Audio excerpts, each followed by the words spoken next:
You know how every single day you're just hit with this tidal wave of information? It's coming at you from all sides: news headlines, social media, conversations with friends.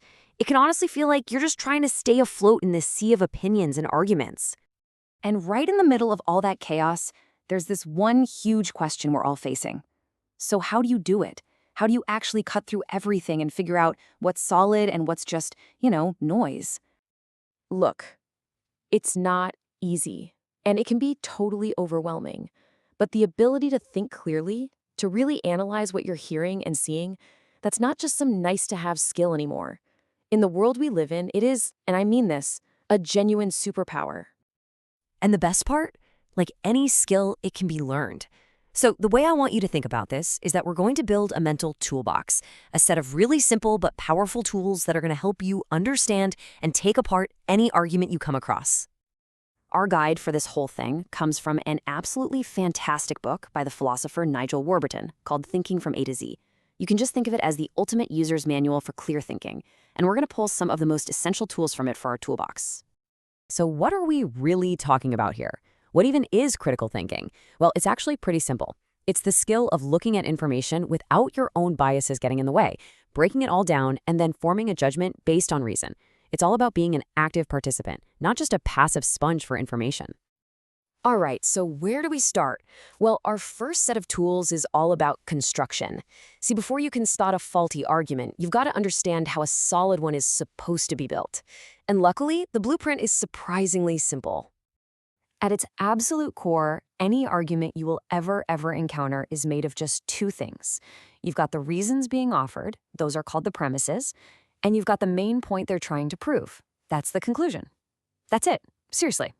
The way it flows is so important. You start with your evidence, your reasons. Those are the premises. Premise one, premise two, however many there are. Think of them like pillars, and they're supposed to be holding up the final point, the conclusion. In a really strong argument, those premises will lead you logically, step by step, right to that conclusion. Okay, so now that we know what a good argument looks like, let's flip the script. It's time to add some defensive tools to our toolbox. Let's look at the common traps, the sneaky ways arguments can look convincing, but are actually built on some seriously flawed logic. These traps actually have a name. They're called logical fallacies. And trust me, they are everywhere. They're basically just little errors in reasoning that make an argument seem way stronger than it really is. And once you learn to spot them, you will start seeing them pop up all the time. Let's kick things off with a classic, one of the most common ones you'll see, the straw man fallacy. This is where, instead of dealing with what someone actually said, you twist their argument into a weaker, dumber version, and then you attack that version instead. It's way easier to knock over a man made of straw than a real person, right? Okay, here is a perfect example. The original argument, it's a pretty reasonable idea about efficiency and supporting teachers. But look at the distorted version. It completely ignores all that and twists it into this absurd claim that you want kids to be uneducated and feral. It's so much easier to argue against that ridiculous second version, isn't it? That's the trap. All right, here's another one you've definitely seen before, the ad hominem fallacy. The name is Latin for to the person, and that tells you everything you need to know. It's when someone totally ignores the actual argument and just starts attacking the character or the motives of the person who's making it. See the total disconnect here? The argument is about the city plan's logistics. The response has absolutely nothing to do with logistics. It's just a cheap personal shot.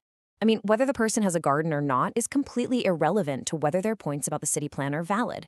It's a pure distraction. So let's bring this all home. What does this all mean?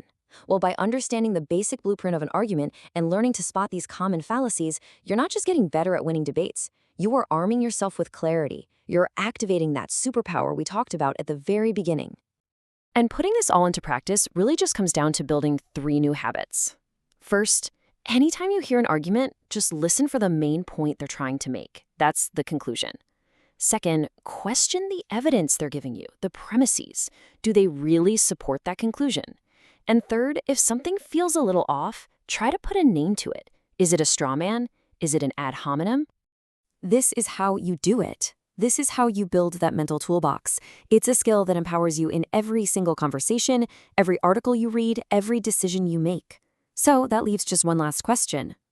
Armed with these new tools, what are you going to question first?